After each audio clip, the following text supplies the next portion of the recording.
Welcome back to the Perfect Lap Podcast. I'm Mark Jager. This is Mark Kilgore. He goes by Kilgore. I go by Jager.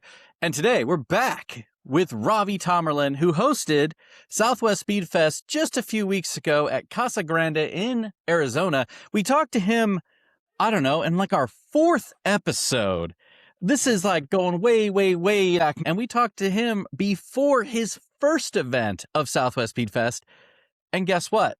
Now we're talking to him after his second event of Southwest Speed Fest. We're going to talk a little bit about the first event, the rights, wrongs, and indifference. And then we're going to talk about what just happened.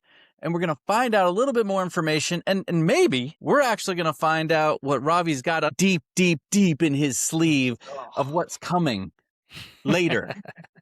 So we haven't talked to you in a really, really long time.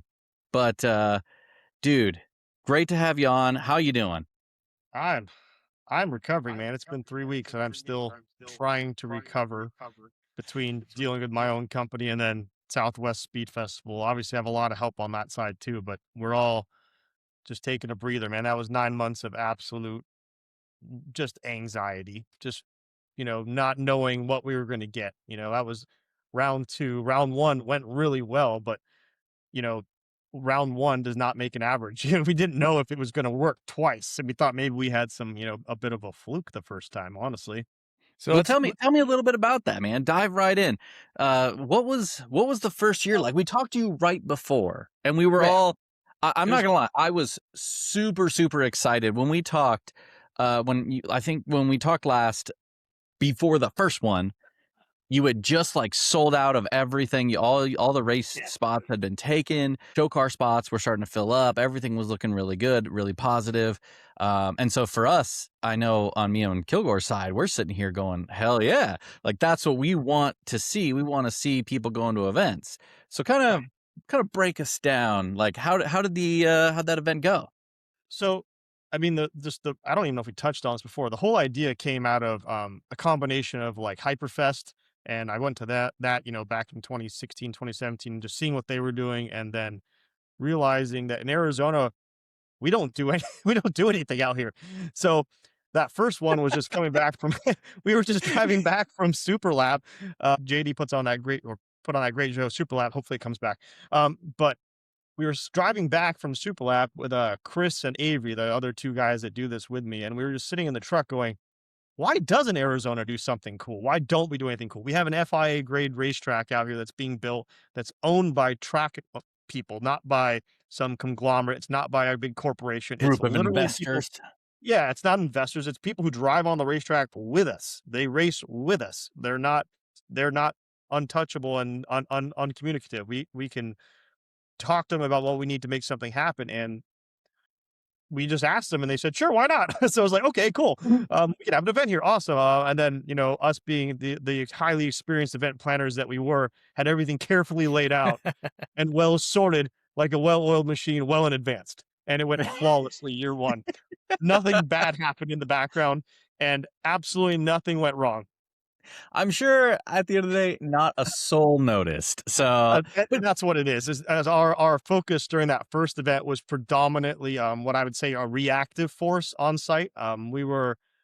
Myself, Chris, and Avi were reacting to things as they happened to make sure that nothing went awry as the show went on, because again, we don't really know what we're doing. I've got a lot of experience in the sector, but never as the head person in charge that has to make all the decisions the night of or on the fly. So, we're again, we're gonna jump a little bit, or I'm gonna jump a little bit ahead, but sure. You were saying like right, there's really not a lot that goes on out here. You obviously had you not to give it away, you partnered with NASA for the second season or for the second year this past year. And obviously there's a lot of race cars out there in Arizona. Right. I mean, there were a lot of people who showed up from Arizona, from around that area. So outside of NASA and road racing and the time attack racing and NASA, are there any other organizations or groups around that area, or is that pretty much where it's concentrated? Arizona has a lot of racing happening, with NASA being one of the largest ones, Prolado being one of the largest ones. SCCA is kind of making a bit of a revitalization. So I think there's got to be around 500 to 600 regular participants in either wheel-to-wheel racing or time trial or HPD out here. So the market's perfect for this. We have 8 racetracks within 2.5 mile or 2.5 hours of drive time. That's almost unheard of anywhere else. Yeah. Now, they're What not VIR. what are those? Yeah, what are No, those so racetracks? they're not the big ones. They're not VIR. They're not Laguna Seca, anything like that. But we have, so the biggest ones are probably Podium Club, where this event happened, and then Chuckwalla and Indy Motorsports Park. Those are the kind of the 3 staple large tracks that are nearby. Those are all within about just under 3 hours. Then Wild Horse Pass actually has a east track, a west track, a main track, and then Radford is the back track that is part of the Radford Racing School, which is accessible That's and we cool. can drive on it. And they also have Apex Motor Club. Now that's a bit more private, harder to get on. It's not a good place for events. Really cool facility, but not an event place. But regardless, if you're a motorsports enthusiast in Arizona, the opportunity is absolutely huge. And the only reason you don't have something to do this weekend is because you didn't register for something, not because it wasn't available. Now, that being said, all these events are predominantly geared towards the drivers, which is awesome because it gives us a lot of places to play. But what that doesn't do is it doesn't really give a lot of room for growth in the actual motorsports sector itself. It doesn't actually necessarily attract a lot of people to it. It attracts enough to fill up HPD groups, but it's not enough to pass this passion on to another generation. Um, so that's kind of where we were at with the whole thing. Was we were trying to figure out how to take this region full of racetracks and get all the people in the region, which, we've got, I think, 6 million people in Arizona, something along those lines, and 3 million of them live in Maricopa County, and then another million in the other 2 close counties to Casa Grande. So why can't we get these people out to see racing? And so we had a couple questions to answer. A, would they come? And B, would they pay to come? And the answer was yes. So we did figure that out. And year 1 was a little tough for us because we didn't have a lot of support from anyone else. Everyone was quite afraid of us, where they thought, well, I've been in the community and I have this tendency to, like, I don't want to use the word polarize, but maybe mobilize people. I'm pretty good at mobilizing people in the region to move a certain direction, whether it's, a product or a racing group like NASA or just an idea. And this was an idea. And the idea was scary to other groups because a lot of them thought I was going to make some sort of road racing organization out here and make a 4th competitor. And I have enough ability and relationships to do that, but I don't want to do that. That's not the point. I actually want to work with the existing organizations to further their quest to provide safe motorsports to the region. And at the same time, I also want to provide a place for people to go and enjoy motorsports in a safe manner that's well represented of what's capable, not just a paddock full of cars. And there's nothing wrong with track days. I love track days, but they don't, like I said, they grow the motorsports in a different way. I really truly believe having spectators and fans involved is a really good way to keep motorsports more affordable, keep it more entertaining, allow some progression, makes it exciting for drivers. In my opinion, when I go by the stands and they got 500, 600, 800 people in them just on this little racetrack, that's pretty exciting, and it almost motivates you and it pushes it. It's different than just doing that out there while no one's really watching or paying attention. And that's maybe a psychological thing. And again, that's just my opinion. That's just how I feel about it, is that motorsports is more exciting to me when people watch it. Oh, I 100% agree with you. Totally It's agree. always way more fun when you have people in attendance. There's physical people. When you come back from your run or do whatever, and you pull in and people are standing there like glaring at your car and just hitting it and just loving every second of it, right? Like there's nothing better than getting out of the car and immediately like, oh, how was your run? What's going on? Right. How'd the car feel? And then all those questions, right? Like I absolutely love when we have people there in attendance. Hell, just And we talking can about just share. yeah, and We can being just able share to the share coolest what we thing that love. we're doing, which is Yeah. whatever we're doing right this second is the coolest thing we've done all weekend. And we get to share it with these people who may tomorrow register for their first HPD day with very little effort. Yes. Or they're thinking about it, or they're like, oh, I've got a car home. I want to bring it out. Can I bring it out? Oh yeah, just register with NASA Arizona. Have a great time. No big deal. And they're like, oh my God, it's that easy. I'm like, it's literally that easy. You just have to sign up. There's no barriers to entry. You sign up and you go. As long as you have a car that's not home built too badly. Um, there's some small adjustments that have to be made occasionally, but most of them are very easy to overcome. But it's nice to have that getting out of the car and people talking with you and people interested in the sport. And I said, I think that's a quicker way to grow the sport than it is to do it passively, which is just letting people come to you. Um, the amount of feedback we get is absolutely insane, even after the first event. Like I sent out a survey to every single person who purchased a ticket. It had, a basic questionnaire. Did you have a good time? Did you like the food? Was the music okay? What was the spectating like? Did you have any issues that you think we could solve? And I think the first year we sent out, I think about 1,000 of those, and we got like 800 back. Like that was a Wow. very high ratio of what came back, because I couldn't send those surveys out to the people who registered at the gate because they didn't put email and they just slid their card and left. Yeah. Those are all the pre-regs.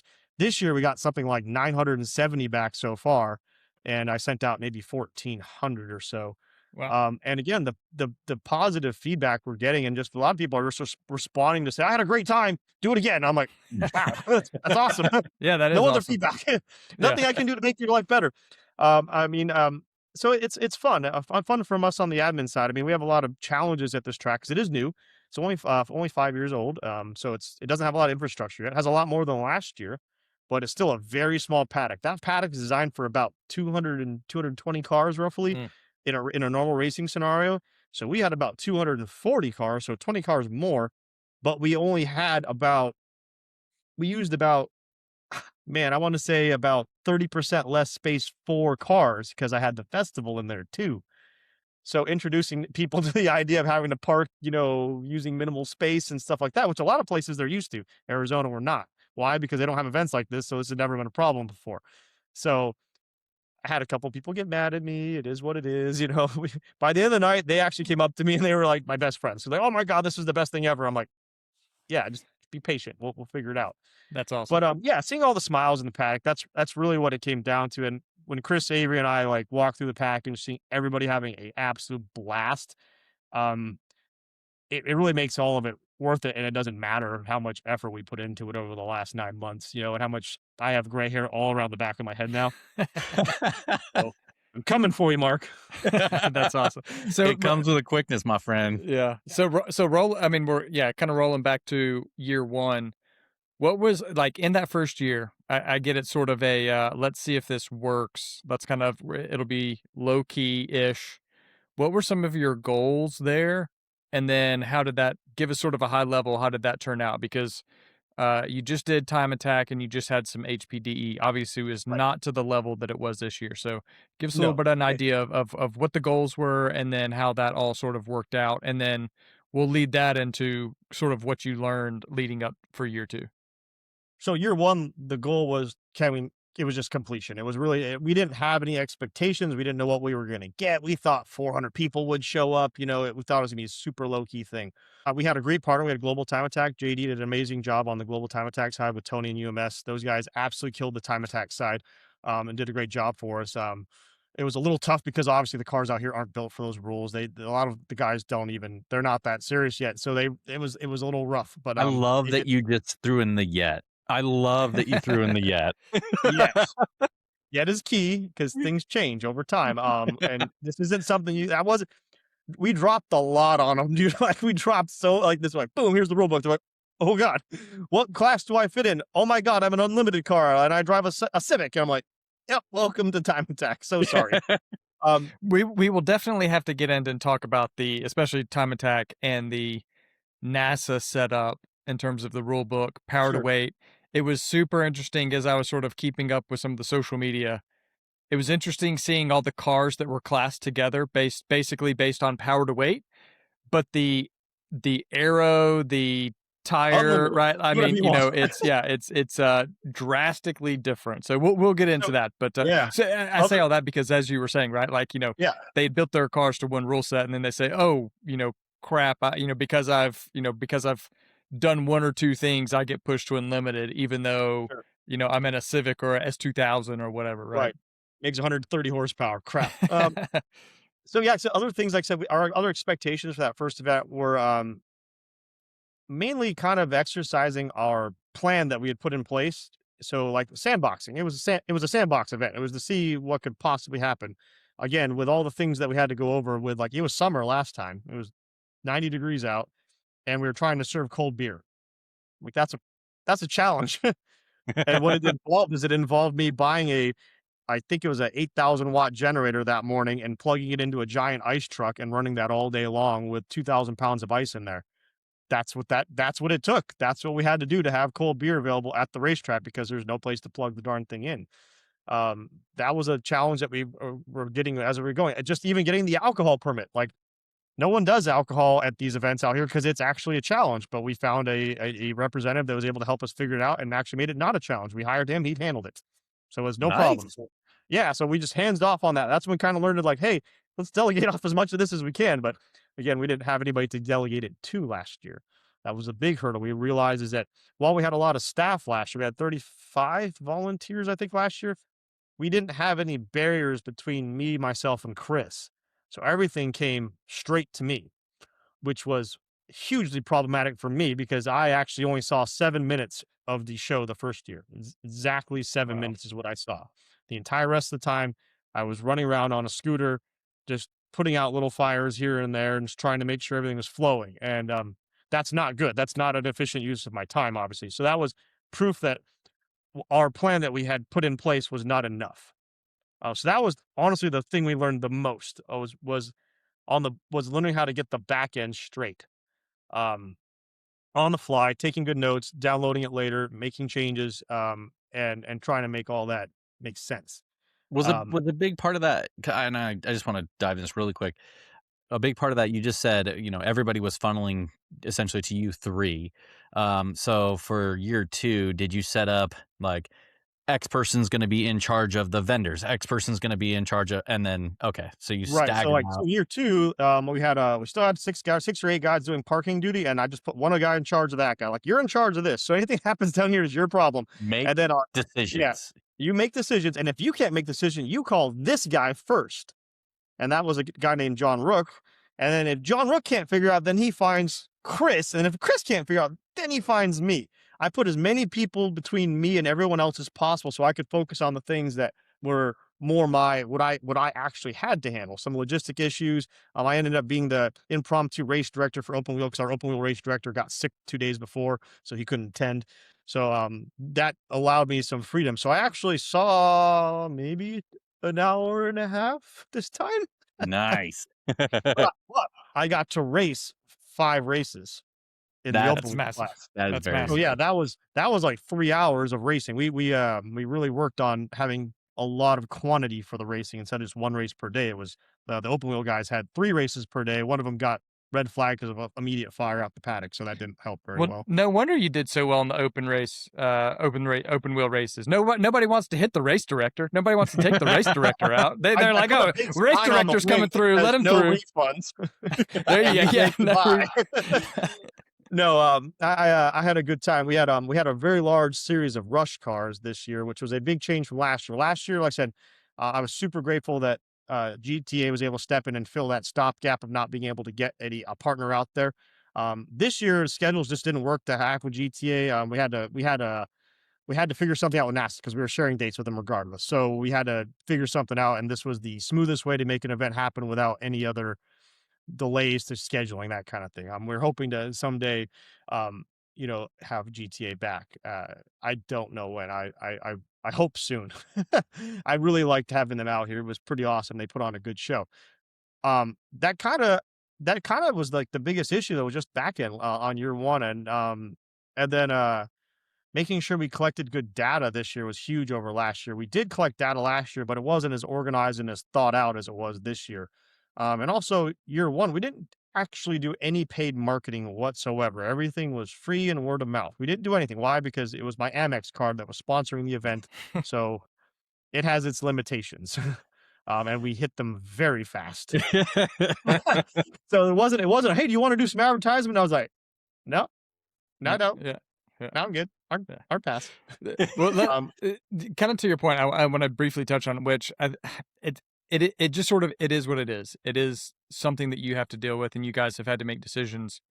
Like you said, you would love to partner with GTA, But I think to your point, as you said earlier, the guy, all the drivers that are out there have built their car for NASA, right? That is And so part of you it. you, Yeah. you kind of have to cater to, what are they going to want to come out and do, right? They're not really going to want to completely change their builds because they're still going to want to do other NASA events. So that just sort of it is what it is. I could, Sure. you kind of have to deal with those sort of things, and I can Totally. see for the foreseeable future, NASA is a great partner, and that may make a lot of sense, right? And we're talking more Right for now. Time Attack, right? Yeah. There was other stuff going on, but obviously for Time Attack, it's hard to build cars. Time Attack cars don't quite transition, especially from NASA. They don't quite transition as well as other No. road racing cars do.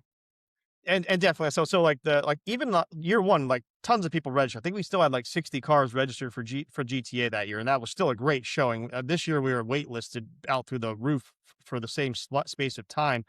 Um, but I think having the power to weight classes made it so that the competition was internally closer. If you look at the lap times that are being turned per class, they were closer lap times, closer competitions, because these cars weren't built to a GTA style. They were not built to utilize the rule set that GTA has to give them any kind of advantages. There's probably, I'd say, 10 or 15 cars that were really strongly utilizing GTA rule sets that would have been effective. And then also the other big change we made just for this event is normally the UMS Time Attack only has 3 groups, A, B, and C is kind of unlimited.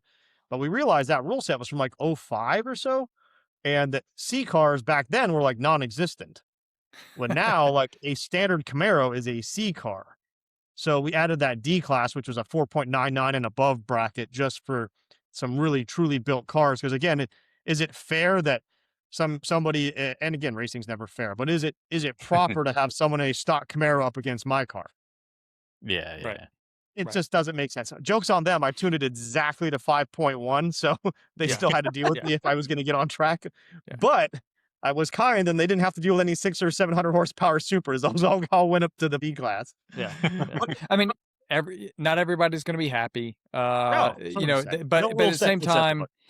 you want the rules to at least be viable for people to want to continue to come back, right? You don't Yeah. want them to show up and they'd be like, well, this is just stupid, and I'm not, I don't want to.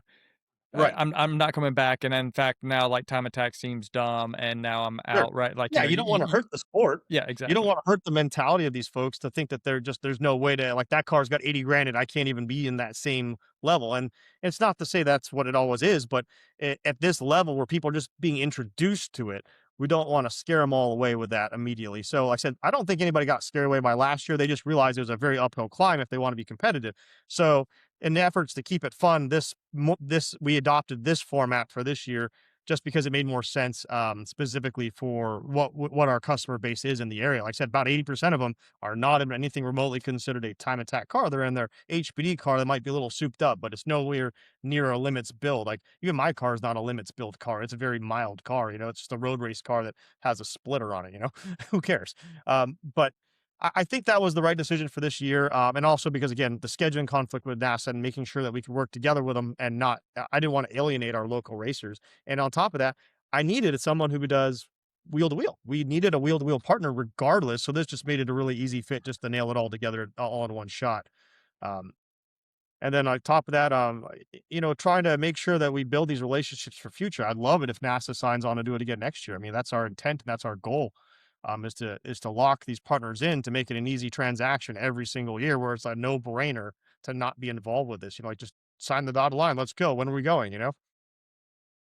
Yeah, that definitely makes it a way easier sell and move and grow.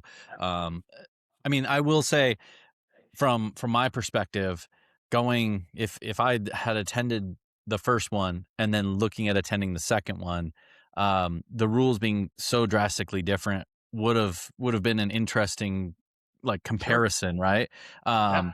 But I always think I always go back to the concept of make your car fit into where it makes the most sense, and have fun. Like sometimes people lose a little bit of the fun factor because it's always like I must win and winning is fun, Sure. instead of just trying to Do your just best. go have fun. Have a great time. Do your best. Maybe you're faster than last year. That's awesome. A couple tenths up. I bet you next year people are going to come back. I don't know if you saw the registration list, but Class C and B had almost 30 cars each. Like they were stacked. So that's one class with 30 cars, another class with 30 cars, and I think the B cars were, had a range of about, I don't know, maybe say the fastest B cars I think were like a low 40, and then the slowest ones were a high 50. So, about a 15, 18-second range, and I bet you next year that's gonna just tighten up just Sure, a little bit. sure, yeah. I've So already had customers coming in and, buying aim soles, like, "I gotta get better by next year." I'm like, that's "You're awesome. There you go. relax." There you go. So you're throwing out a couple things. Let's maybe kind of if you're going to talk about a lot about A class cars, B class, C class. Can you give us a little bit Sure, high level of what the breakdown is, and sure. that mostly comes from power to weight with the NASA Right. setup. Right. It's actually, yeah, I think Tony actually set this system up many moons ago. I think it was actually his initial brainchild. I think ASR uses the same thing for ASR Superlap now. But yeah, essentially the A class is the slower class, which is 15 to 1 and power to weight to power ratio, and slower, which I think there was only 5 of those cars. This because that's actually it's pretty hard to buy a car these days. If it's any kind of sports car, it's almost automatically dumped into B. B is then 14.99 up to 10 to 1. And then 9.9 to 5 is C, and then 4.9 and above is going to be D class. And they all have to be on a 100 treadwear street tire that's commercially available. Can't be some special order crap. There also is space in what we call U&R, which are for non-production cars or cars that are on slicks. So we let everybody participate, but we focus on the street class tire cars. Those are the focus for this particular series. It is fun to see some of the horsepower guys come down onto the street tires, and it's a huge equalizer, man. Going from like Yeah, it 8 is. slicks to like 100 horsepower and street tires, it's easier just to turn the boost down and run at a run at a little bit lower power level to keep the tires from lighting up. But yeah, there's no restriction on width or anything like that. It's very open, and the point is a very low barrier to entry. Your car fits in one of these classes, as long as you get weighed and as long as you get dynoed. That's it. There's your barrier to entry. Come have a great time. The idea is and we don't know if we're going to keep this rule set forever. We figured it was the easiest one for this year. It might migrate into some sort of hybrid because we are trying to do things a little different than everyone else. We're not trying to just create another of the same. We don't want to copy everybody else's ideas. We want to make something unique, obviously. So like we did, like for instance, this was controversial. We tried it out and it worked and it didn't work, but we did make it so that you got drops. It wasn't the fastest single session. It was of the whole weekend. It was actually the fastest session of the day. You have to keep day 1, you got to keep 2 of your sessions, and then day 2, you got to keep 1 of your sessions. Then we dropped the other 2, and then we combine your points together, and that's who actually won. Now, if you got the fastest lap for your class, you got bonus points. That was an effort to make sure that the fastest car does still probably win, and it worked in every case except for C. In TAC, the second fastest car won, and so we have to revise things like that. We have to look at that because is that correct? Not 100%.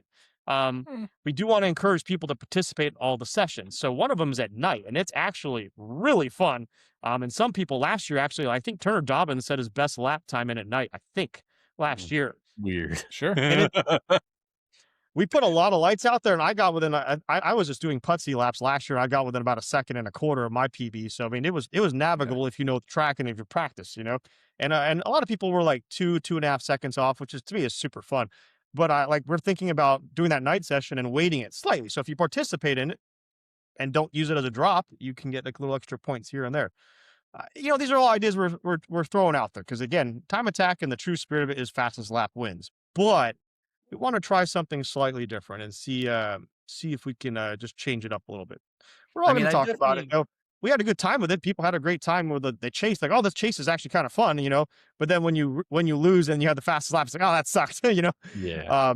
So we're going to try to adjust the formula just a little bit to make it very improbable that you will lose if you put the fastest lap down as long as you participate,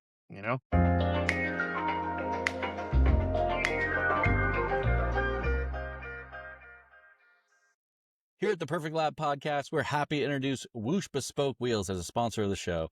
Whoosh Bespoke was born out of necessity. Their race team struggled to find wheels that offer the perfect fit, strength, durability, and that big old thing, a reasonable price. The people behind Whoosh Bespoke are racers and engineers seeking engineering excellence, and they offer precision forged wheels crafted by racers for racers with a product lineup that includes a wide range of options from monoblock to modular wheels, including 2- and 3-piece wheel designs, all engineered from the finest materials, although they do primarily use 6061 T6 forged aluminum, but they do offer things as high of quality as a magnesium alloy. So this really can work for any setup you're trying to go for.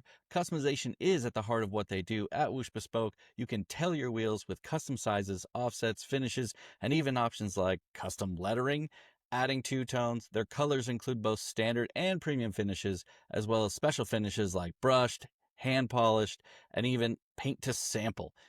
Every set of wheels produced exceeds the JWL standards and meets the rigorous WCEC quality standards, and they are tested by real people with real cars racing all around the world. And guess what? Me and Kilgore, we're also going to be part of that team. So we're going to be putting these things to the test. We're putting them on our cars.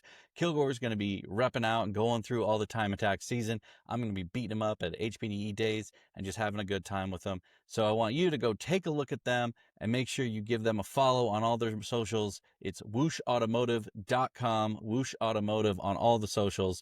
Go check them out.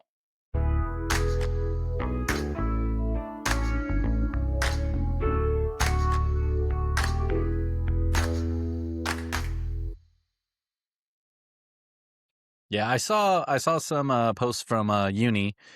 She had her Cayman out there, Yeah. cool. and she was out there, and she posted about the night session in particularly, Yeah. saying that she thought it was super cool and super awesome. It's fun. So It's I really mean, I fun. definitely think that, like, especially throwing out that like night session aspect, especially, it made a ton of sense to me in the concept of like if you're doing it in Arizona more in the summer too, because then it cools the track down quite, everything. Yeah. Um, Well, I could definitely see where Turner, right? Like Turner Dobbins during the summer, a lot of people could probably set a faster lap at night just Yeah. because of the heat, right? Like, especially as they get to know the track more.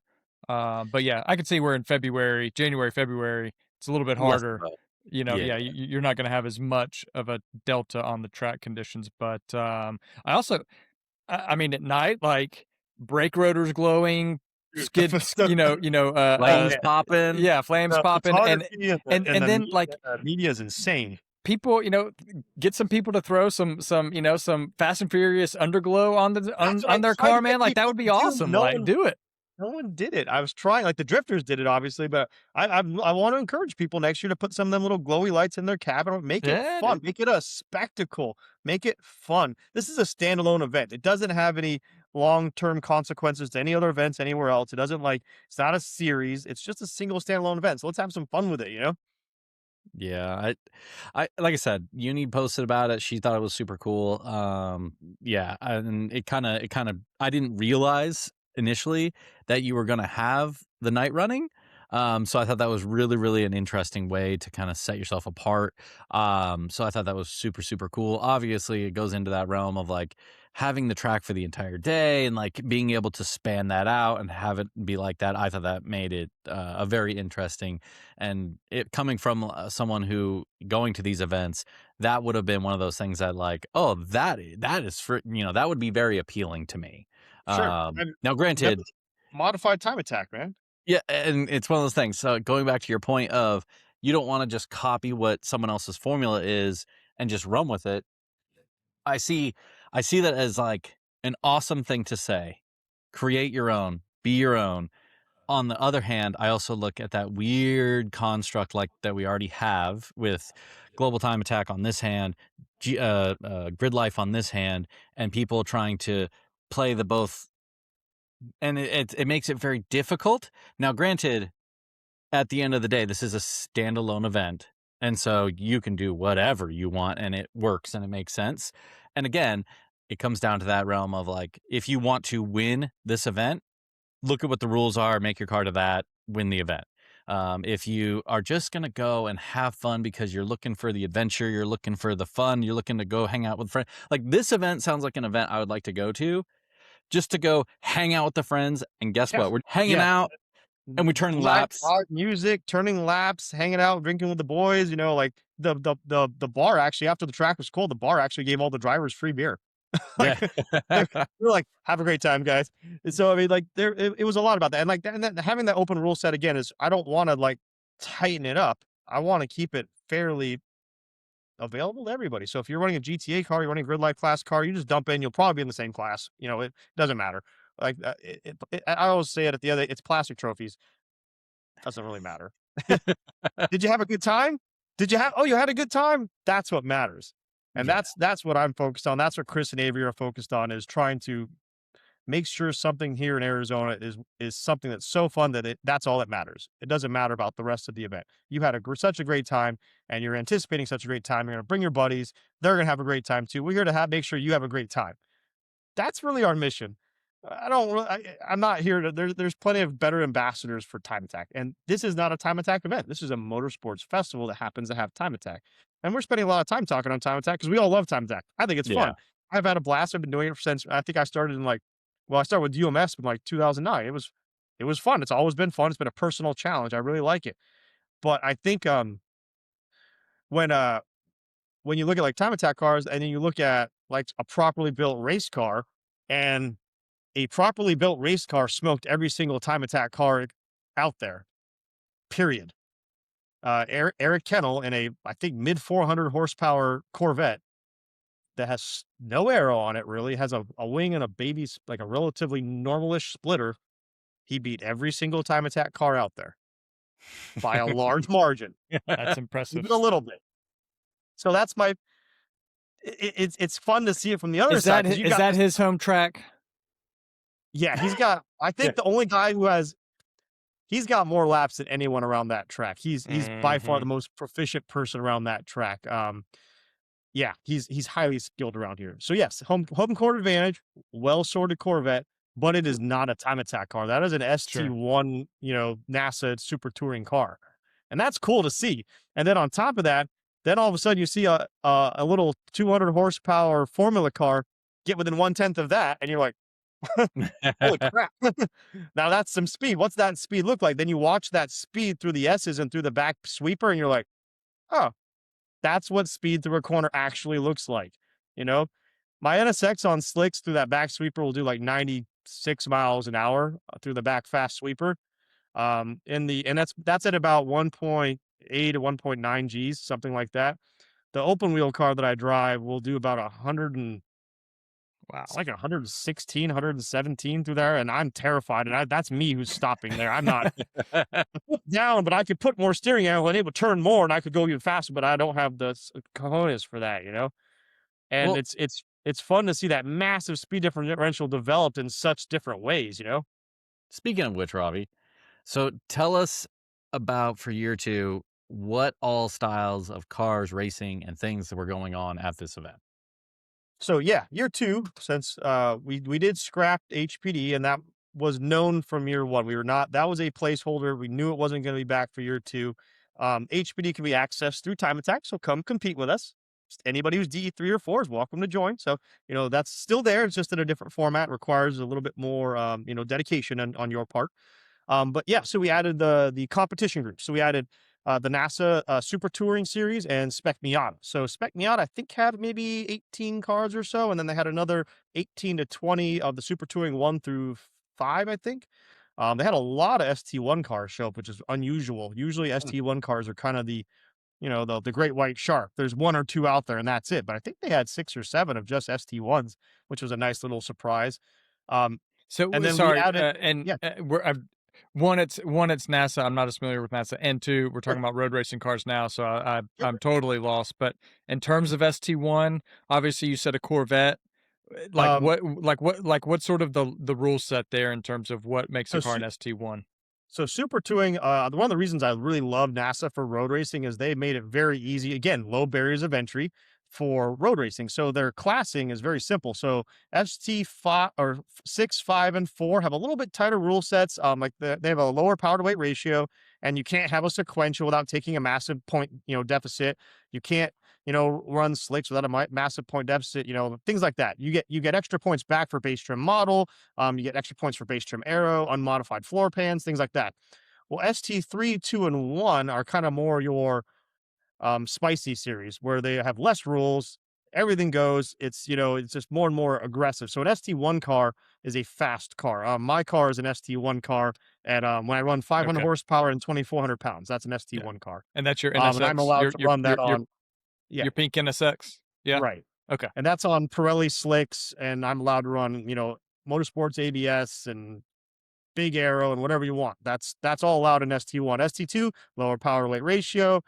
You can play with the formula to get more tires or more power depending on which way you want to go. If you want more tires, then you'll probably pull down power. And if you want more power, then you'll have to take away some tire. So there's a formula that you can sit there and play with to dial your car perfectly. And it's kind of fun because then you can say, oh, I have a little room here and room here. I can do some mods here and there and try to get some more there.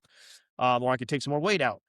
So that's Super Touring. Super Touring is, again, a super low barrier to entry wheel-to-wheel format, which is very different from like SECA where, hey, you've got an aftermarket ball joint, 10 points, like, frick, like, it's gotten better. That's kind of an over-exaggeration, but it used to be that way, and we all hated it. They've gotten their rule books got a little bit easier to navigate, but NASA's whole entire CC&Rs is like 92 pages, where I think the SECA is like 400 and something. So it's just, Super Touring's a lot easier to get into because of that. So inviting Super Touring to our event, again, means a lot of folks from out of state or from out of region that want to run with us that have comp licenses someplace else can very easily participate with minimal effort on their part. They need a dyno, they need weight, and they need to tell us what's on their car and fill out the classing sheet. And then they're in a class. So again, extremely easy to work with NASA for getting a lot of racers out here. So their field was about 40 cars, I want to say. And they also had 40 time trialers who were also doing time trial, which their time trial format is actually exactly the same as Super Touring. It's just not wheel to wheel. So it's exactly the same rule set. So an ST1 car is a TT1 car. ST4 is a TT4. So again, if you don't want to run TT today, or you want to run racing instead of TT, you can, and vice versa if you have the appropriate licenses. Okay. So I'm a huge fan of that format because, again, it's just easy to work with. It doesn't involve a lot of figuring things out. You don't have a lot of little rules that'll catch you off guard that, oh, that little piece right there, DQ, like can't run that. You're out of here, That's important to make motorsports fun. It's got to be easy. It can't be stuffed up in a rule book, Sure. Got to keep it easy. How did you guys deal with like tech and I had to say enforcement, but kind of spot checking cars to make sure that they were fitting into the classes as they should be? So tech is handled by NASA, so we don't have to handle the tech. That's another great reason to partner with them is they handle their own tech. They handle their own annual inspections. They handle their own classing. So the system's pretty straightforward. It's like most systems. It is a bit of an honor system to a degree. Usually what happens if someone is doing something if you know somebody's doing something that's illegal, you as a sportsman, like, you need to bring it up before a race. Sure. If you know about it, if it's pre-existing. If you didn't know about it, you can still protest it later. They'll dyno the car, they'll weigh the car, and if it's within compliance, then usually you pay for the dyno. If it's not in compliance, then they get a DQ and they pay for the dyno. So there are things that can be done for compliance, but for the most part, it's not common to see a lot of folks cheating in the NASA area because the rules are so open. So what are you cheating about? If the only way you could really cheat is if you're underweight or if you have the wrong tire versus what you claim you have. And that stuff's pretty easy to spot, like if you're in Super Touring 4 and you're in a Civic Type R and you're max class and you're on AO52s and another car rolls up next to you, another Civic Type R, and he's also got the same horsepower, but he's running slicks, something's not right. And it's very easy to figure that out very quickly.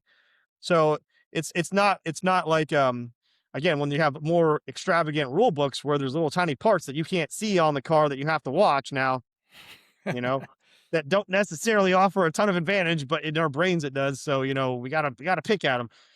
Turbo flow percentages, things like that. Yeah, that. Right. Yeah. So, I mean, NASA requires us to submit a dyno. It's an average dyno horsepower or average horsepower calculation. So, like, if you have a really flat power curve, you're going to get shafted, So turbo cars get a little more leeway because they're typically peakier. So they have a really high peak, but they don't average as much. Whereas an LS3, they make power everywhere, like all the time. So their average power will be less. And that little parity usually works out pretty well. Those turbo cars will come on a little slower than towards the end of the straight where they're catching, but then there's the brake zone and you're about the same spot. Like my car makes more power than most ST1 cars, but only for 500 RPMs, so sure. It's a fun way to again, make it easy to get into and not too stressful for new participants to class their car. So were you guys having like spot checks on weight, kind of having the top 5 cars roll across the So scales after a session or something like that, or how So was that NASA kind of? does their own process. I think it's top 3, Okay, or they might do a random. I think it's one or the other. I think they literally can decide that on will. That's something hey, we're doing all top 3, or we're doing random because that way you never know. 4th place could have been cheating, you know. sure. So like I said, I think that's always been kind of up to them and doing either spot checks or after race checks. You know, 'cause I think they do spot checks from what I recall. Because I've won a couple times and I'm not always scaled. You know. Yeah. Okay. But my car is also extremely far from the limit for my class, so scaling my car is generally a waste of time because it's heavier than it's required and it makes less power than it's allowed. So, yeah, it just depends on how car. I mean, the tech stewards know these cars pretty well because all of them, for the most part, run locally. So most of them go to that same dyno as all the rest of them. So we all kind of know who has what, and it's makes it a little easier because it's a pretty tight community. I do love the concept of every like we were talking to Ryan and he was talking about, oh man, I didn't realize I needed to go to Oh UMS yeah, tuning and get yeah. my car dynoed. He was all for it, man. He had such a great attitude, like, getting his car handled because his exhaust wasn't compliant for NASA, so he got that handled. Then he still got it dynoed. He got away, and then it blew up, and then he still fixed the whole thing. Dude's amazing. Ryan He's is got no definitely quit. He yeah, has Nothing. no Way quit. more dedicated than me, man. I know, man. I'm like, I- it's got a flat tire. And I'll just go and pack it up. but I love the fact that like again he was kind of awestruck by that. He was like, oh man, this is a lot of stuff I got to go do. Da da da. Again, willing to absolutely do it. I love the concept though. I mean, this is always like one of those random things like within the time attack realm. Power is always such a who knows. The famous words of GST is, every record that's ever been set has been on low boost because every time Yes. they go to high boost, it doesn't work. Yeah. But it's one of those things. Like it is interesting to know like what someone's power curve looks like, Yeah. how much power are they actually making. Kind of like So it's scratching the onion back a little bit, and kind of like a little insight to what we may not always know. yeah, exactly. Because I don't know, it's just kind of one of those interesting factoids. Like it is one of those fun things. Subaru Evo, all those debacles for years and years and years, and those guys will be like, "Oh, it's always because the Evos have more power." Well, in this case, you be able to look directly at it and go, "Oh, is Yeah. it because you have more power? Is it because you took more weight out of your car? Is it because? Is it because?" So I do like that concept, and obviously, when you're talking about any type of racing in general, time attack, road racing. Uh, Power to weight is always going to be a phenomenal way to get racing and close the gaps, right? Sure. It's just always going to be a great way to do that. So by doing that, I mean, how do you think the racing went this year and how Well, those groups all played? man, He's like, gosh, I got to bring up the results. Hold on. I do. I will say this, Ravi. I will say I've got one complaint. It was not easy to find the results for this event. I still so- haven't found the freaking results. I don't even. I'm working on it. I'm a one man show. I'm working on it. So these are things that we learned from this year. What we need to have. We need to have a dedicated results guy and all that. We didn't have all that. We thought we did, but let me see if I can remember. Well, it this. is kind of a fun thing, right? Like it is more for fun event, obviously. Like everyone's out there to have a good time. But at the end of the day, we do like for us, I was like, Oh, man, it where do I matters. Oh no, where it matters. do I find? The only thing I was kind of guesstimating when I was looking at the grid results, when I was looking at who was up in front. And then, there's UMS Tuning, Evo. Oh, then there's Ryan. Oh, look, then there's the other Ryan. And I was just watching my way back to see. Sure. So I'm looking at these times here, and I pulled up the NASA. So it's all on NASA's website. We haven't found. There's a lot of this stuff where it goes back and forth trying to like figure out what's the best way to merge stuff in, so we can see it all easily. And I haven't got there yet, but I'm quickly looking, and so the fastest car was Eric Kennel. He ran a 129.003. The slowest car of the night ran a 159.9. So So sorry, I know you're in the middle of this, but yeah, I wasn't entirely sure. The last time we talked, right? The course the course can be run different, like forwards, backwards, Yes. etc. So what was the orientation that you guys were running this year? And then was that the same last year? So yes, this is the same as last year. We have Tony and at UMS and I have talked. We're going to, since this is going to be an event that is a staple event for Arizona, we have to set a standard of a specific configuration. So Yeah. that way the lap records are always the same every time you come, and there's Absolutely. no confusion. So it's always going to be CCW, full course CCW. So we did that for a couple reasons. With drifting involved, it's actually easier to get the drifters out this direction. Significantly easier to get them in and out going this direction. B, it's a little faster this direction, about a second for most people. So just for, sheer, hey, let's get fast lap times, let's go sub 30. This is the direction to get sub 30 on. I think 4 cars went sub 130 this year. And then, lastly, as far as safety is concerned, this is a little bit safer of a direction to go. Usually when we go clockwise, you're going down into the S's and it's over a semi-blind crest. So it's very easy to loop it and then get collected very easily. So going up the hill, there is more traction up the hill, you're less likely to fly off. And if you do fly off, you fly off to the left side where it's all just perfectly manicured flat dirt. You're just going to go off and come back on. You're probably not going to have a major incident. The only way you'll have a major incident is if you unfortunately choose to stop at the top of the hill on track. It's just it was the best way to avoid incidents. This direction, your visibility's better and longer distances. You can see further down the track and around the track, so you can see pretty much everything except for one turn. So that's why we chose to go this direction. It's also in my opinion, it's a lot better for racing. It's a lot easier to pass people this direction because there's a lot of late apexes in this direction, and there's some pretty good sized wide braking zones, which makes it easy to challenge into a corner and have enough room on the outside to nudge someone a little wide, but not push them off the track, Fair enough. Fair enough. There's a little rubbing and racing, baby. The race director sounds like he, might have partaken in some of that. Oh man, there's a great story from the last race. I could tell it now or tell it later, man. It's up to you. Oh, hit it. Let's hear it. All right. So, well, hold on. Yeah. Ravi, hold on. So we were talking about 2 or 3 topics ago. We were talking about what all the different types of cars that we're racing. Right. So you see, obviously there's some typical NASA road racing, and I'm setting this up to talk about what you were in. There's some typical kind of closed cockpit, tin roof NASA ST1 through ST6 cars, Spec Miata. You were running in a different group, so that was a open wheel class, right? So give us a little bit of background onto what that is, so you can set the scene for your story here. So obviously we had the big race group with the closed wheel sedans, like we talked about. We had drifting out there. We had the time attack guys. So we had a lot of closed wheel action. But one of the local, so the track's got a club car, and it's called the Rush SR. It's pretty well known. You guys know it's from they do it at Good Life. They do it across the web. Yeah. So the track here actually has a pretty heavy population of them. I think we have 14, I want to say, and probably 7 with comp licenses. So It was kind of a no-brainer not to figure out how to get them involved. So we invited all the rushes, and from all the entire area. We again did not expect a lot of response from this, just because again, small event, desert, whatever. Not a Laguna Seca, not VAR. Great track, but it doesn't have the name yet. It's gonna have the name when we're done.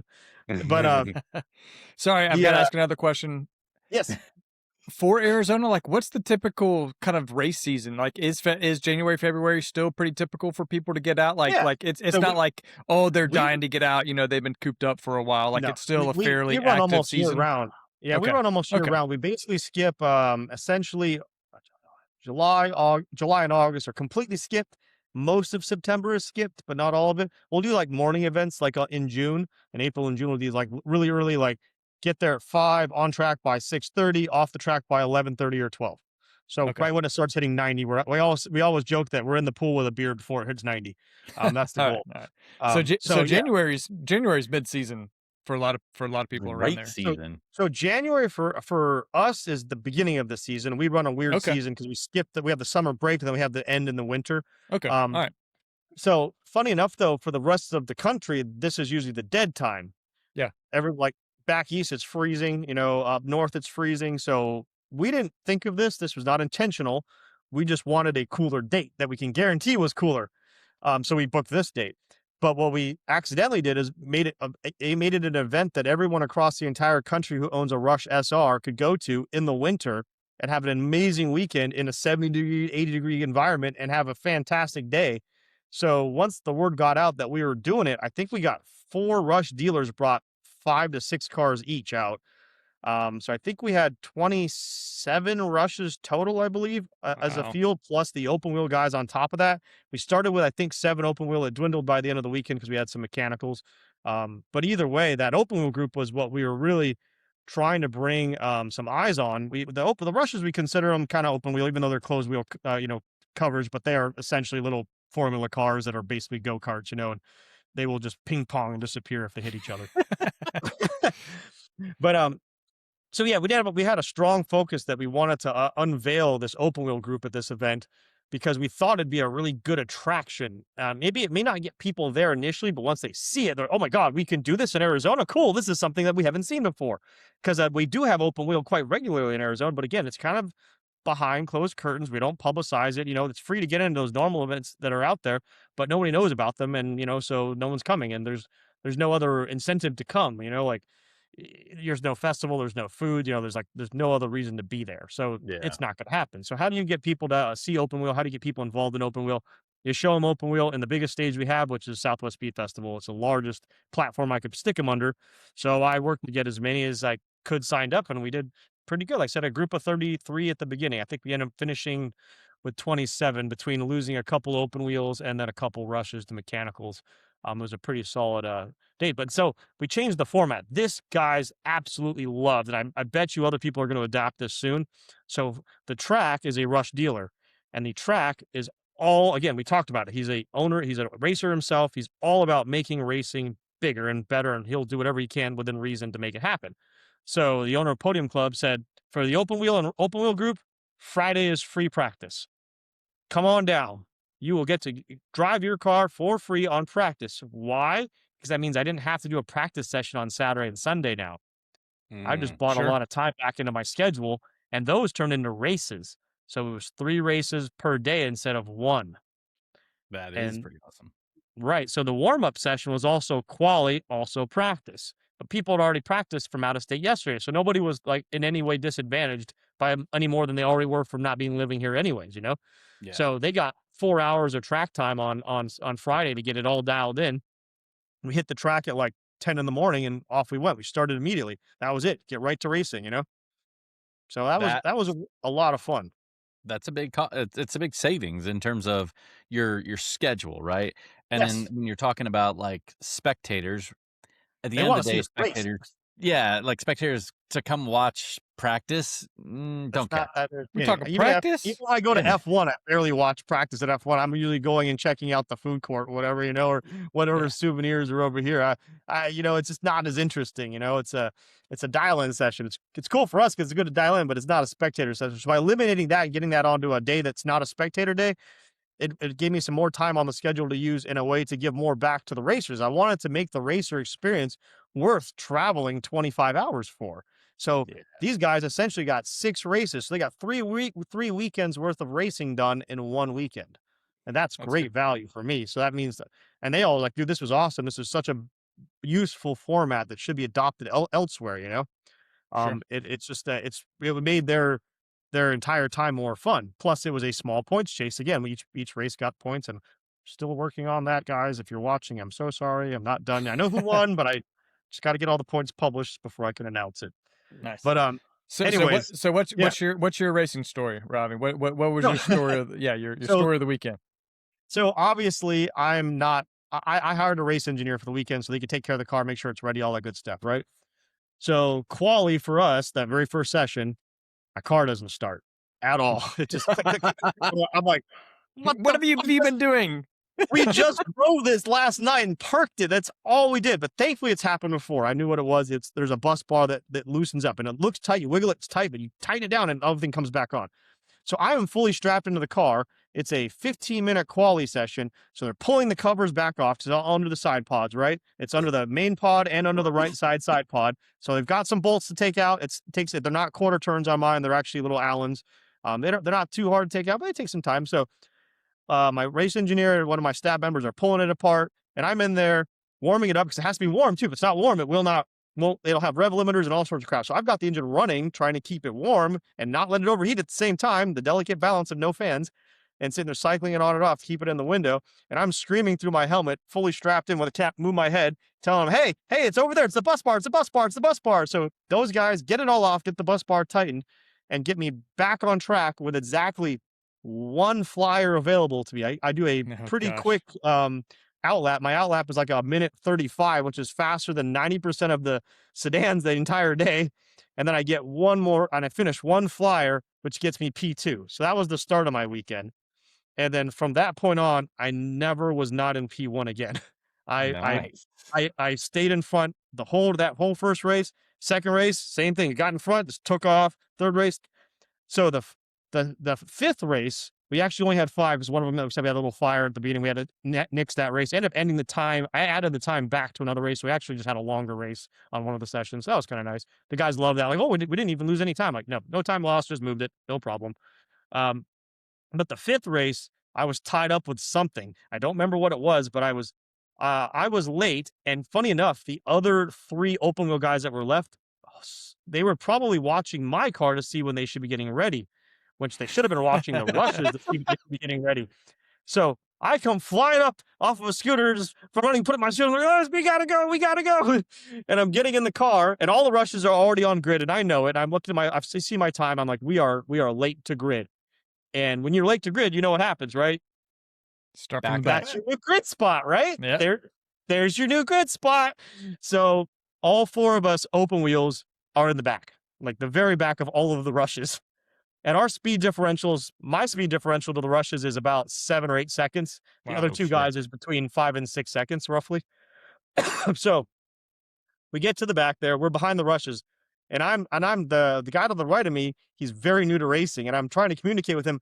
Do not gang up on them. Like, give them some space, or we're going to fly into the back of them at turn 1 into a melee of rushes that are trying to go 4 wide through turn 1. We don't want to be there. We're going to lose wings. We don't want to be there. So I'm like trying to motion to him. My arm straps on. I'm going.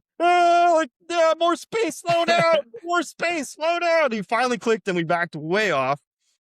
And then we actually reshuffled, because there was only 4 of us. We were able to reshuffle our grid spaces to the correct order and got back into our actual order, which was nice.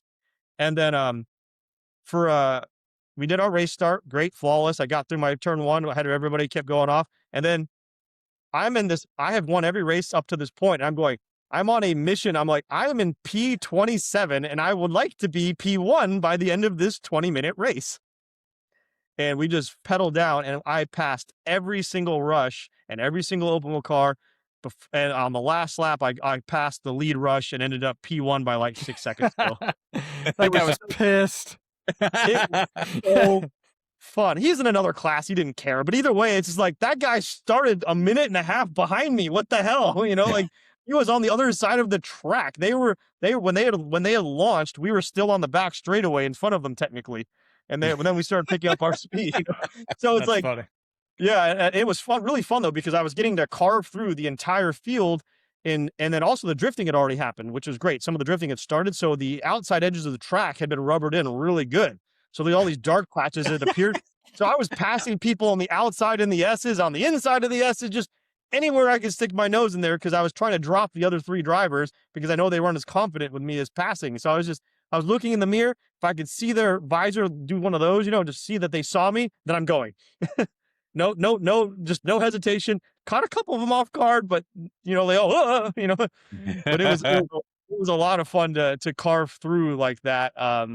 And just literally, even though I wasn't racing the guys behind me, I was racing other cars the entire time, which was so much fun, because I was having to work on my own personal racecraft skills, which I hadn't got to do the rest of the day because I got out front and disappeared.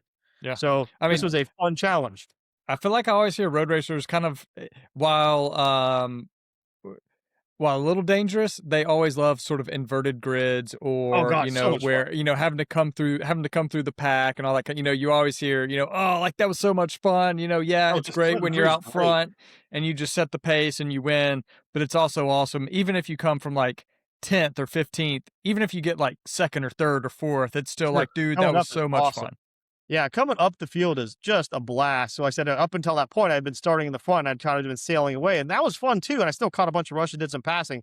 But since we started behind the pack, I caught the pack. So they were all still together. So it was literally like just trying to find your way through these guys who are racing themselves as well. You're Yep. trying to be respectful of their race, but at the Yep. same time, remembering that there's another F1000 right behind you. This big bright yellow spot in your mirror is coming for you too. And if you make the wrong decision and wait, he's going to take the other path around you and he's gone. And he's only running a 10th slower than you per lap. So, you know, it was it put a lot of pressure on that I didn't have the first few races. So that was awesome way to end the night for me, was just getting out and being like, holy crap, me and the other F1000, we cleared the entire field. And that was pretty sweet. Wild. Ravi feeling like a hero after race 5. Yeah, Max. Yeah. But it was that was probably my personal highlight. And then after that, I was done for the day. So then I got to go out and watch a little drifting, hang out with people, do awards, which I hadn't planned any of that yet either. So that went superb. So We got them given, but we got road racing with rushes. We got road racing with the F100s. So we had a mixed class open wheels. I believe we had a couple F1000s. We had several Formula Enterprise 2, which is the current like SCCA racer. That's their current fast vehicle that they are running. And then we had a couple Formula Mazdas, which are like what they used to run at Bondurant, for instance. Yeah. Gotcha.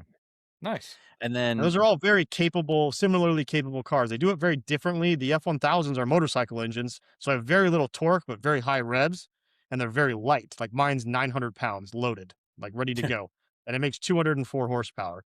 And then like an FE2 is like 12 or 1300 pounds, I want to say, but it uses an MZR 2-liter engine that makes a boatload more torque, has a SATEV gearbox, a lot different formula in general, mine's a very efficient body-based car, and then like the other F1000, he has an underbody-based car. His car has a very big tunnel system, and it works based on underbody. Mine's more about being efficient and having good wing positioning. It's very sensitive to small changes in rake and things like that. So you had all that, yeah, and then you also had the drifting. You also had the time attack, and you also had the time trial classes as well, and then wheel to wheel on the sedans, and then wheel to wheel on the sedans. Okay, and that was not everything we wanted. We missed out on a couple items, so next you year missed has more out items. on a couple items. What do you mean you missed out on a couple more items that I want to tick off my box? So anybody who's listening, they'll know before everyone else. We tried this year; they just didn't happen, and we're going to try again next year. We want rallycross there.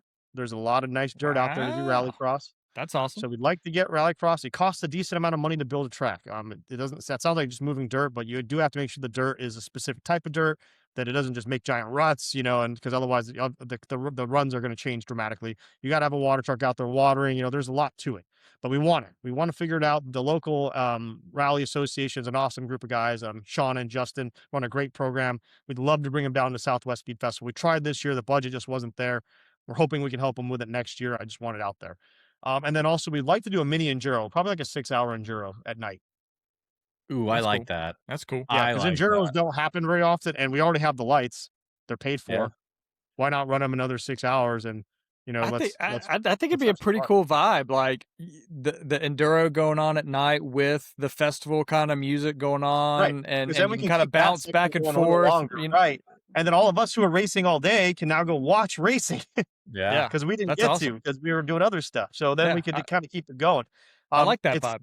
Yeah, and then we're thinking about, and this is all spitballing. None of this is formal or final by any means, but we're probably going to try to change the format to a Thursday, Friday, Saturday, because Sundays are so tough for people. So we think that if we do that, we can run the night stuff a little longer both days. We only ran it to 6 on Sunday because we knew everybody's going to try to pack up and go home. So if we can run it on the Sunday, where you can camp overnight on Sunday and hang out all night and get up in the morning and at your leisure leave and not be worried about it.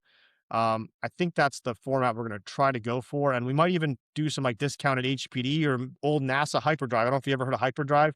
That's where NASA literally has people who show up to events and like, do you want to drive on track? We'll take you out tomorrow morning for $100 for a session. That's cool. Great opportunity to get some fans involved, They just Yeah. bring their Prius out and here's a helmet. Have a great time, you know? I mean, and that's what it's really all about, right? Is just letting people have an opportunity to get on track. I will say this, and just spitballing here again. Um, as much as I'd love to see on like that Sunday as well is things like not it's I don't want to say ride share, but basically like a freaking ride share where like all the Sure. people that came That's to a cool idea. support to do all these other Get things. them all out there. Yeah, it's find a way to get them, even if it's just in the passenger seat, right? Yeah, It's get totally. them in a car out on track because you know what? That I always feel that I love that's that the idea. gateway drug, right? Like it's that little piece that you go, hey, hop in the passenger seat, go for a ride. So They come back, and all of a sudden, it's like that was nothing like driving on the canyons. That was nothing. last year we did something that we've never done in Time Attack before, which we didn't do this year because schedule just wouldn't allow. But last year we had a 1 hour session for Time Attack drivers to take people out, and it was awesome, and people really liked it. And it was at night, so it was scary as hell. Even my car, when it was broken, I was still going 145 down the straightaway. Had some girl in the seat next to me screaming as I hit the brakes down to make the corner, going, "Ah!" Then you see smoke out the front tire because my front tire is not the car is not designed for a passenger, so it rubs if there's any passenger in the car at all. So it was a lot of fun, and a lot of folks enjoy that. And it was something we missed out on this year. That you're 100% right. That's something I need to make sure we try to figure out how to bring it back next year. I think at the end of the day, having a third day for some of that other activity is really crucial. Maybe have some drifting on day 3, use some of the schedule for that. Less drifting on day 1, more on day 2 and day 3. Trying to figure out a way to get more into this thing, man. I think Sunday can be useful. It just can't be useful for guys who came out of town. You know, Yeah. it's a big stretch to have people. I remember when and it's a little different, but the same concept. When I drove to Road Atlanta, it's a 36-hour drive home. So I would leave usually before Formula Drift started. I'd leave at right around Yep. 6:30, right when Yep. GTA was done. I'd jump in the car and I'm gone. Why? Yep. Because every 8 hours down the road is another closer to home, you know? Yep. So I don't want to make people have to do that. I don't think that's a good feeling. I would love it if they could stay and enjoy themselves as much as possible.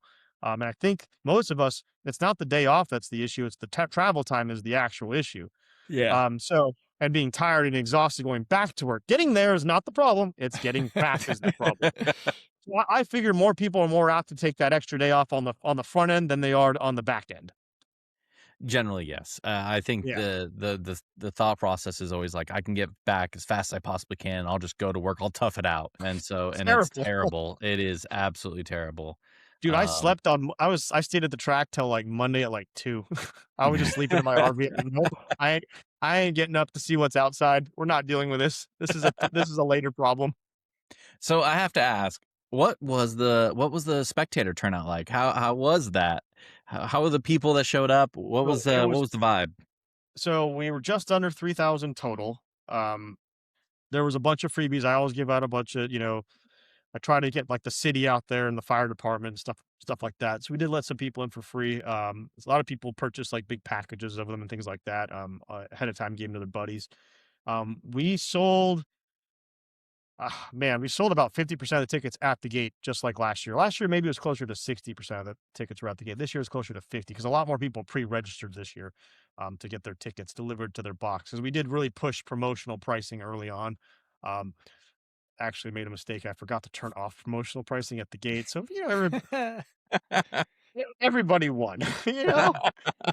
Things happen, Ravi. It's all right, man. It's all right. It's here So too. it was on my phone. I just had to go like that. And I just, my bad. So everybody had a cheaper day than normal. So great. Good for them. Good for you guys.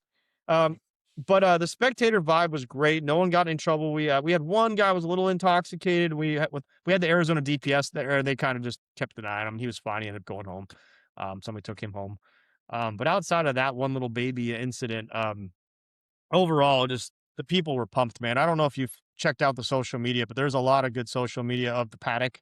Um, we have terabytes of video that I don't know who the hell is going to go through. It's not going to be me. Going to be someone else that I pay because it's just not going to be. Do you have anything that you want to do this weekend? I can give you some stuff for this weekend. If you want to go through terabytes of video, find some Ooh. good stuff for me. But no, I think we had, God, it was like close to 35 some odd media folks that we had credentialed. They all self-insured, good quality folks with good quality gear, including drone operators. We had 2 drone operators out there that that were able to be certified to run, and they did a great job. Some of the clips I've seen, some of these reels that people are making, and we're week 3 now after the event essentially, and there's still fresh content being generated without us getting involved at all. It just keeps on going. And then something I did learn from other organizations is whenever we do media, we just ask them to give us half of that media. Just give us half the media for own uses. We're not going to sell it. You sell whatever you want. I've got all these media guys. I've said, hey man, you make a picture with your name and your information and your website link. I will put that on the website. People know where to come and buy your stuff. Like let's work together on this. So we've done that, and they're very happy to work with us on this because it's something different. So Arizona, a lot of these tracks charge them like $50 to get in for media. I'm like, absolutely not. They're doing so much work for us. They're getting underpaid as it is, like 100%. Unless you start getting really good at marketing yourself, like Rob, and Rob does a great job. Every time I go to like a Grid Life event, I hire Rob because I know I'll get quality content from him, and it's worth giving him the $200 he wants. It's done. So you get 5 of those 5 clients. You just made $1,000 as a photographer. That's a good day. That's a new thing to Arizona. People aren't used to having quality media folks ready to serve them. So that's something we're trying to get Arizona primed for. Hey, next year comes around. Here's your list of photographers. They will all happily do your portfolio just for you. Just pre-register on them, Well, and So things like that are things we're really looking forward to. But yeah, it's crazy seeing all these reels and all these people, spectators or drifters, and the rush guys all posting their experience weeks after the fact. And it's all video. That's the really best the part. thing It's video. that I have been really excited for, is that the organic push from all the different drivers and people, and what I've seen on social media, it just keeps coming and keeps coming and keeps, like you said, we're 3 weeks after, and it's just continual like streaming footage of the event. And that's one thing I thought was really cool too, because it does take a long time for people to kind of get that concept of like, keep pushing the button, keep hitting Yeah. send. Let's Yeah. keep pushing that out there. Like we need to get people to, just understand, like, you don't have to just post the day of, you know? Yeah. Keep going. That's how we build it. That's how we make it better. At the end of the day, like we want spectators to come. We want spectators to be involved. Some of them will turn into sportsmen with us. Other ones are help paying the bills, which is great too. Like they're all extremely important to me. Every single aspect, every single human that was at that track, whether they were collecting trash, doing security, spectator having funds, fathers, sons, moms and daughters, whatever. All of them mattered a ton. All of our volunteers, like the people, the young ladies that worked our booth, they're all like girlfriends of ours and stuff. And like those folks, like they had a rough job. They were fielding. I was watching these folks field hundreds of questions that they don't necessarily know the answer. If you have a chance, I don't know if you've noticed that there's some pictures of out there floating of the staff shirt that everybody's wearing. Have you seen them? The yellow shirts? Did you catch any of them? I don't don't think There was so. more recall. pictures. There was pictures this year that there weren't last year. The reason is this year it says on the back of it, I don't know where Ravi is. That was on the back of all the staff shirts. Nice. Because that's literally the number one question that they had to field at the front gate there, at the front booth. And we just literally put it on the staff shirts just to make it easier. We don't know where he is. Good luck. His radio is probably off or buried somewhere. Just leave him alone. I But love no, that. I but actually yeah, love that. we made sure our staff was in highlighter green shirts, so they're extremely easy to find. So we tried to make them apparent and obvious. But yeah, the paddock vibe was just something unreal. I'm really hoping the next year. I think next year I may not race at all. I may actually just not. And I think I actually might try to jump on the announcements and and try to jump into the public side of it, kind of like you've done, honestly, you guys, and co-host it with some other folks throughout the day and just go over the event as it's happening. Because I think that's the only way I'm actually going to actually see the event is if I get involved in that side of it. Otherwise, I'm just assuming a lot happened. I mean, there is something that's absolutely there. I mean, I know me and Kilgore would love to show up there and just cover the event as a whole. But it is Do one it. of those things. Like, Do it. I don't care, man. I love that. I love that whole aspect of just getting the event coverage as it happens and have it being pushed out as Yeah. it's going on. Especially, and this is just me. This is my love, and obviously, this is kind of the thing that I kind of draw towards is getting the communication with the drivers and like getting Yes. that reaction from them right when they come off track and like all that stuff. That is always to me what I find the most interesting is those slight conversations of like we'll talk about Ryan because Ryan had a great time at the event. Great time. Yeah. Superb. As he generally does with every event. We're talking about Ryan Redukel, just Ridiculous. for Yeah. for clarifying with the blue I guess Miata. Yeah, Well, he's yeah, got and a Facebook Marketplace motor by the end of the weekend. yes. and it's just one of those funny things, like, right? Like I obviously, like, he did a great Here's job Paddock too. right next to me, so I got to watch that whole thing unfold. It was just Oh, fun to man. watch him, like, go through this, because that's what I love. That's what I love about the sport and cars and all the other fun things, right? It's him going out there, him having a great time. On the flip side of that, he's having a great time while blowing up a motor, going on Facebook Marketplace, buying a motor that he thought was X, gets it back, was it's not. Y. He Wrong has to manifold. do the most backyard mechanic to make it even happen. And he still goes out there and Does a has a great smile on his face, have a great time, and he runs the track. It's like, I love that. I absolutely do. And that's just, and to tell those stories and to understand that, like, that's the thing that always, like, gets me. It's like when I watch IMSA racing, I love watching the guys go down into the paddock and, like, talk to the drivers as they get out of the car and, say, oh yeah, this whole session was, trash. It was terrible. That's where I get a little bit, like, I like the less professionalism, because I don't want to just hear this candid response that, you have to give when you work for, Car was great. Everything was yeah. on rails. Great. Like, I want to hear the legit. That's just like, yep, I was driving and it was great. You are so I don't know how many people are watching your podcast. Forgive me for not doing my homework, but everybody who's watching is going to learn a secret that, again, no one knows that happened at the track. No one knows this. This is the first that's being mentioned, except for a gentleman named Eli Berlin, myself, and Avery. No one else knows this happened. So we actually did have a live stream we were testing. So in the background, there was a live stream running. We did have an announcer running around interviewing people. It wasn't being streamed anyplace publicly because quality control. We wanted to experiment, adjust, get things how we want them, and we knew wasn't going to be presentation ready this year. So we did it completely as a proof of concept. It actually was uploaded live and it had no streaming issues, which is amazing because that area has terrible internet. So we basically were utilizing a business Starlink just for one stream, and we had set up a giant Wi-Fi network over the track that was able to cover the entire track well enough that we were able to mix the video locally before sending it up, meaning it didn't take as much upstream performance as typical, which is usually it's cellular up, then back down, then back up. And that's really data intensive. And we knew that wouldn't work, not even with Starlink. There's no way we had the bandwidth for that. So we kind of cleverly did it in-house with a bunch of repeaters, and it actually worked. So next year, yes, there will be a live stream. We will need some folks to come down and hang out and run around with cameras. But what I was getting at, though, is we did actually run around, and there's a ton of great stuff that's going to be posted in the near future when we can get around to editing it or going through it or getting it clipped at least, of a local announcer who did a fantastic job. I watched several of his interviews, interviewed me as well. I think he was present when I was pulled out of my car dehydrated on race 2, and I was rolling around on the ground like a child because my legs were in so much pain. I think that was caught too. But anyway, so yeah, like that stuff's important, and we're excited that was at least captured for the back end. So we at least be able to we could post these driver interviews, give them to the drivers, let them, use them for their own marketing needs and all that kind of stuff. But yes, next year there will be a live stream in the paddock and online. I don't know what we're going to do with the online portion yet. I probably am going to hijack my own face or my own YouTube because it has a somewhat decent following at least. I don't want to start its own YouTube. That's just too much. That's a long project, and I'm not sure how effective that would be off the bat, where I already have a captured audience with mine. So I think it's probably just going to get hijacked the first year. For a week, it's just going to say Southwest Speed Festival, and it's going to look nothing like the regular page, and then it'll go back to normal after a week or two.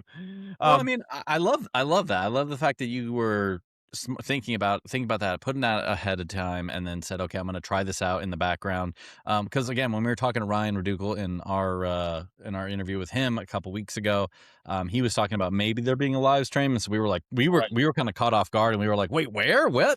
And so we were kind of in search, and then we were like, oh, we can't find this thing. So it did happen, but yeah, it was on a private channel that was not being publicly broadcasted, but we did do the proof of concept. We actually had cameras out there at night too that were doing capturing the night racing.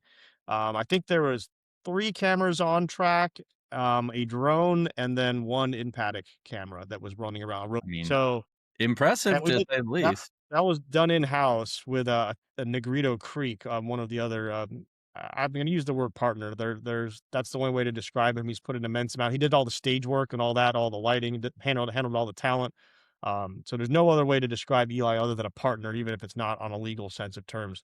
Um, but yeah, so next year is going to be different. And like I said, I we think we got the I love testing done. I'm hoping on Friday we'll get more testing done the Friday or Thursday before the event. Whatever the practice day, we'll get some final testing done. We think we figured out how to get results live up on the screen and things like that. All these things, the problem I'm going to run into is manpower. It's yeah. 100% going to come down to finding manpower that's willing to put into this project. I paid all our volunteers this year.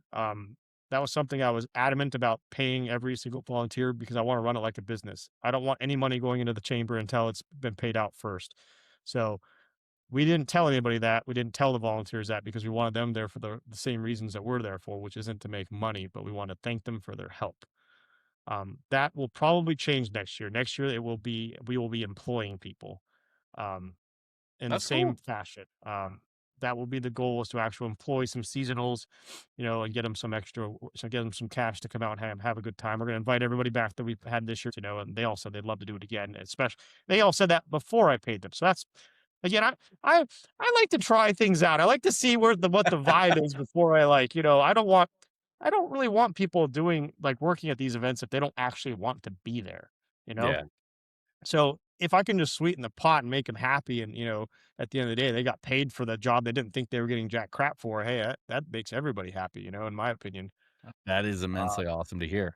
And I yes. say that So because I want to hear that you're doing well financially with this event, because that will say that it will continue, that it'll go, right, it'll happen because all again. that's going right back into it next year. Yeah. And again, my end goal is to make it non-dependent on sponsors, and that sponsors will be an addition that's welcome, not a requirement.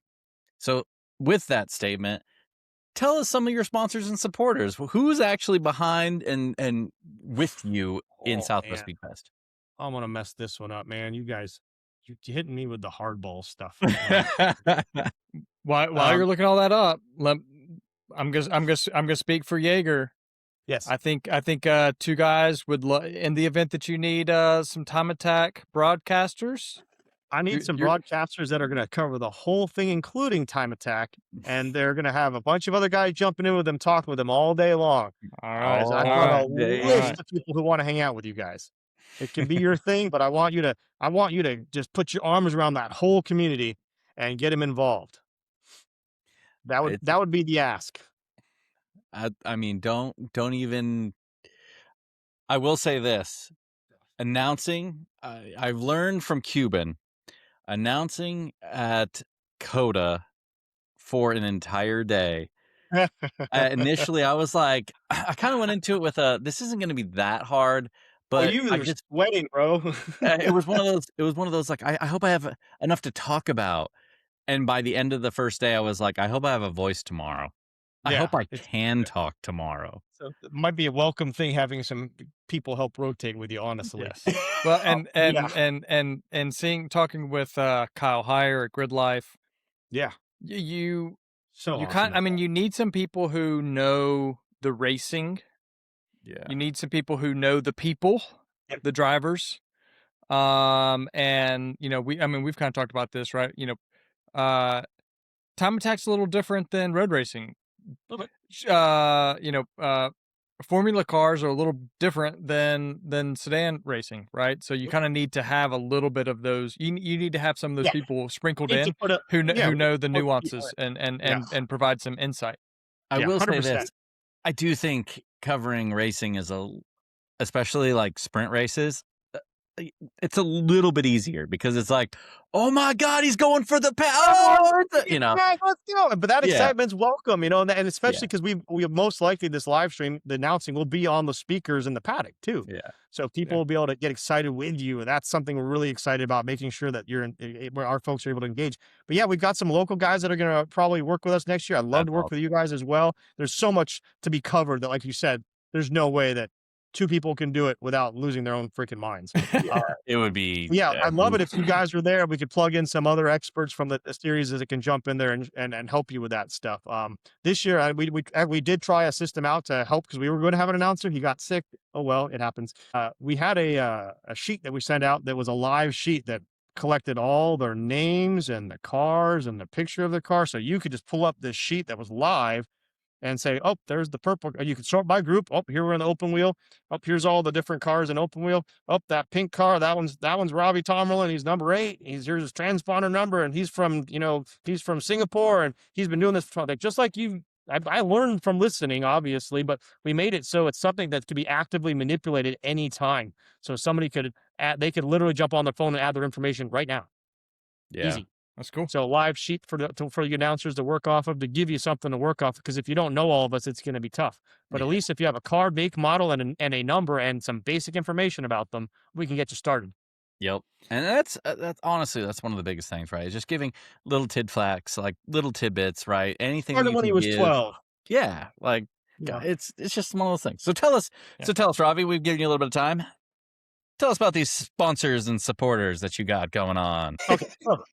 The sponsor thing, like for me, like I said, I'm looking for partners. I'm not looking for just straight out cash. I need folks that can really put into this. Now we did have a lot of cash partners. We had a lot of what I call like event partners. So Kai Zink was by far one of the most helpful folks we've ever met. A guy named Jeff Hale, his entire screen printing and embroidery company was able to single-handedly do all of our merch and our media and our brochures, and he did it timely.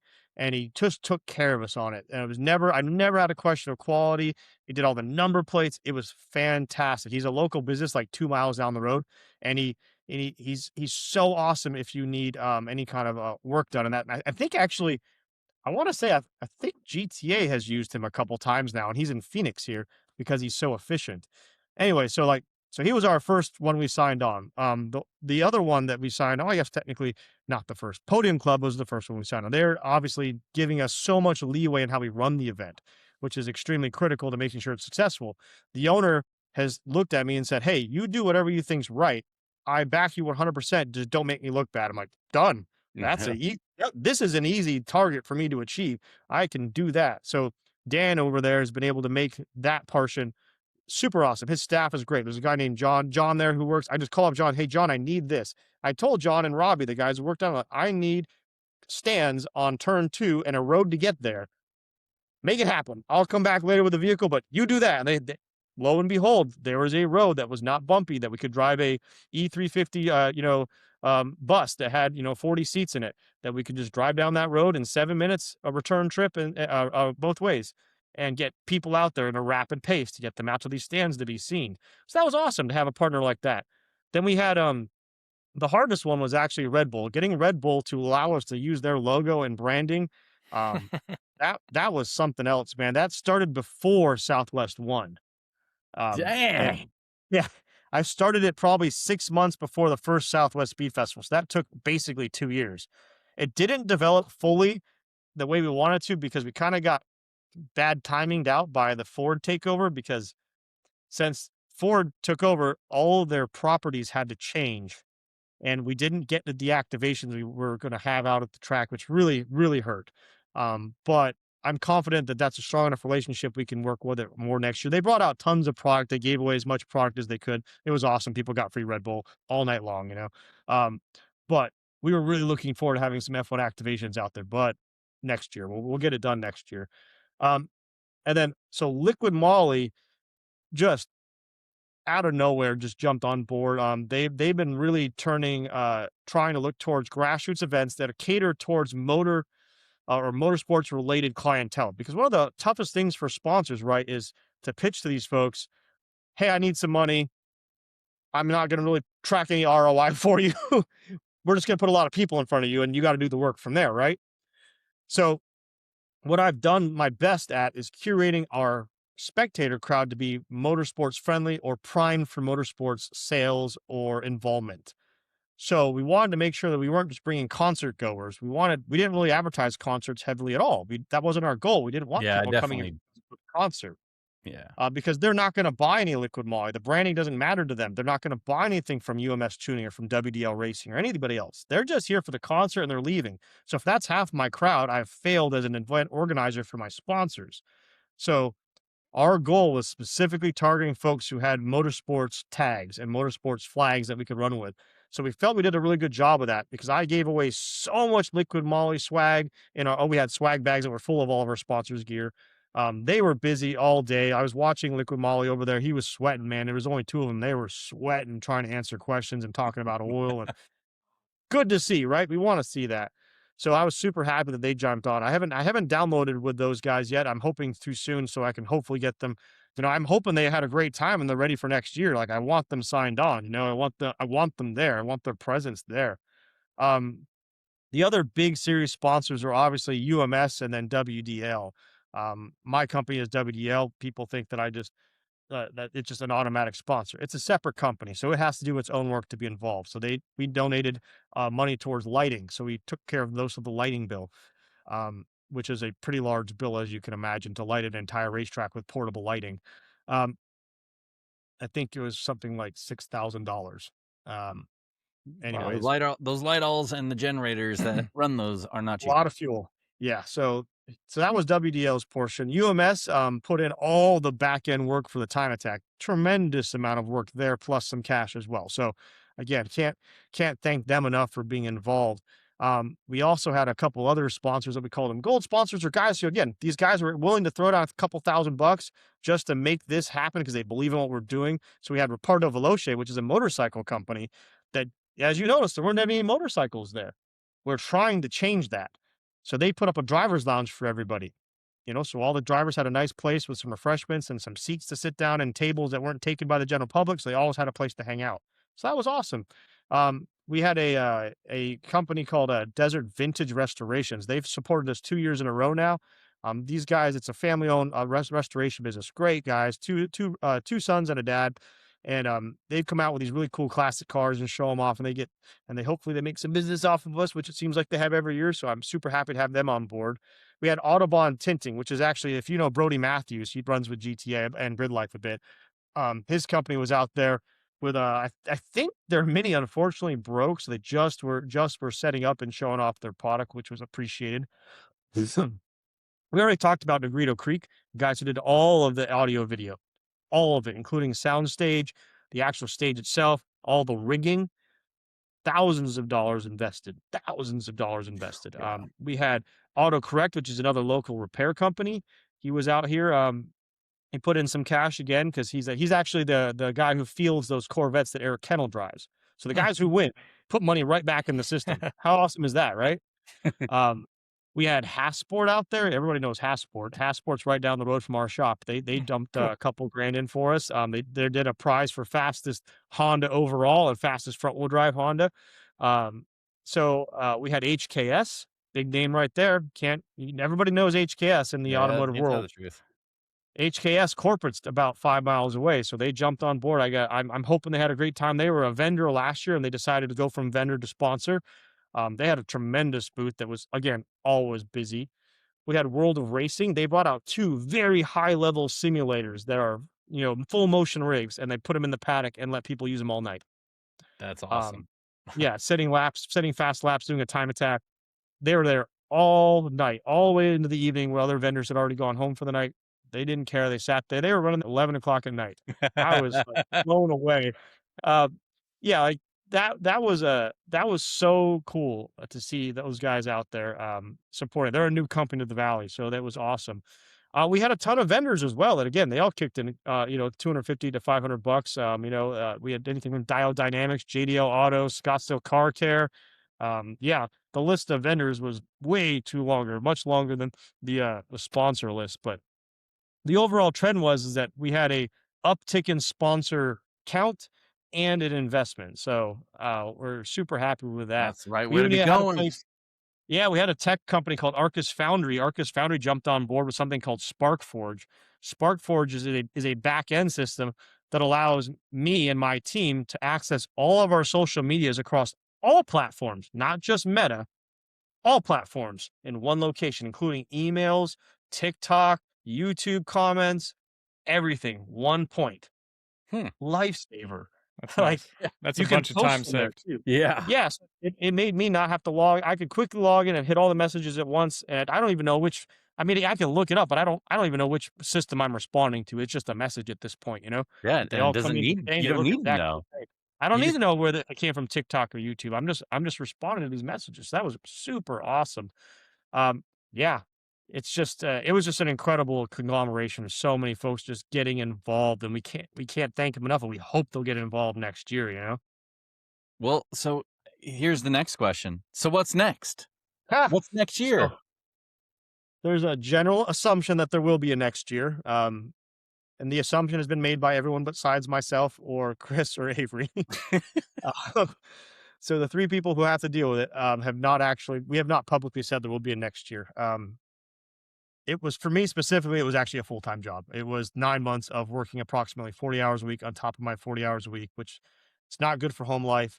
It's not good for stress and anxiety. It's not good for my heart. I actually have, I went from like perfectly healthy last year to borderline like heart problems this year. I'm like, damn. So yeah, and it is that event 100%. It's cortisol, it's stress. So More I have to delegation. more delegation, more preparation, more commitment. My biggest struggle is getting people to commit to what they're going to do and following it through. Because at the end of the day, again, Sure. volunteers. Yeah. Volunteer is different than employee. Yeah. And it takes someone like ourselves or like Chris and Avery who are okay with being volunteers because they're dedicated to the project. Even if we don't get anything out of it, we don't care. What we get out of it is the enjoyment of the whole overall event at this point. But yeah, so that's something I got to figure out for next year is get some dedicated folks involved that want to be part of a team that will go on a event payroll and get stuff done ahead of time that I can push off and just not worry about it. We had some media folks that we hired this year to help promote. They did okay.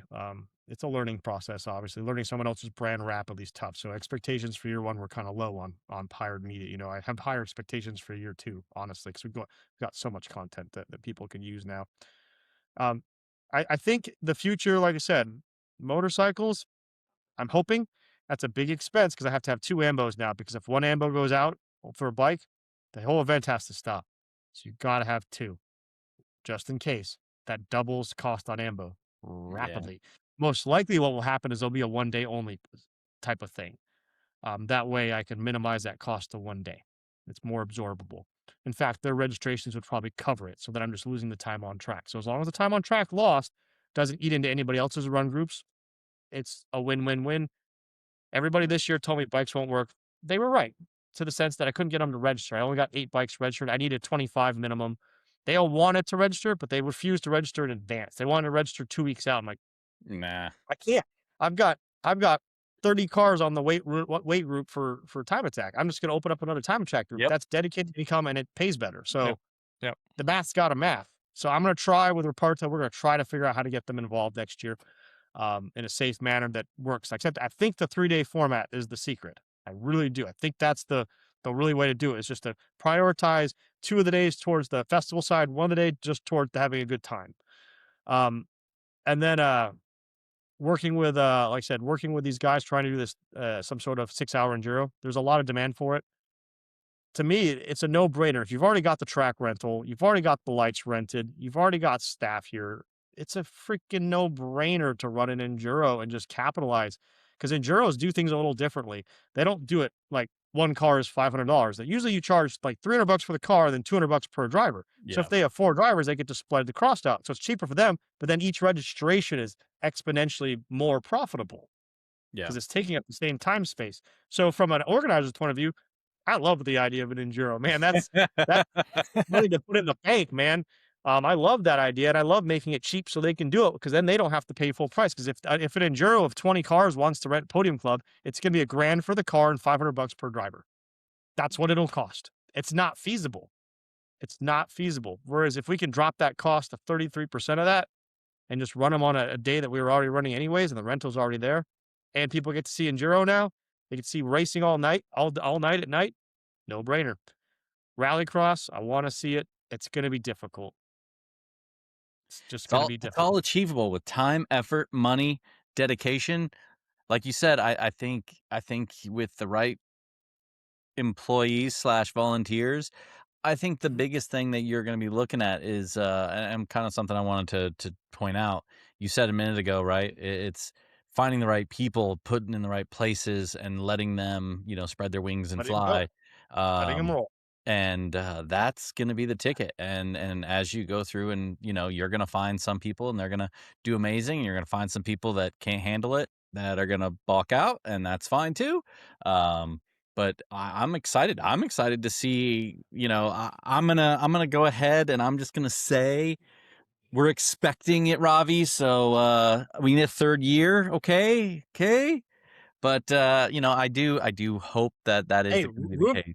rumors are there's gonna be another one this year. Okay, I so didn't start that now rumor, and I found out about that rumor, and I was like, "Who's spreading that rumor? Please stop now.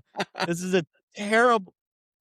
Me and Chris, they were like, "What are they talking about? Who said that?" Like, no, absolutely I not. was just trying to figure out if you were creating that rumor on this show right now because you have a date and you are ready to play, and you're gonna say, "Hey, Nope. it's gonna I be." need a break, man. A year off from the last one was not enough. We had a year and 3 months off between the last 2 events, and that was not enough to get it done the way we want to do it. And I gotta find more players, I've gotta find more players to get in the game that again, can understand that it's not a moneymaker. This is racing. We lose money for a living. That's what we do.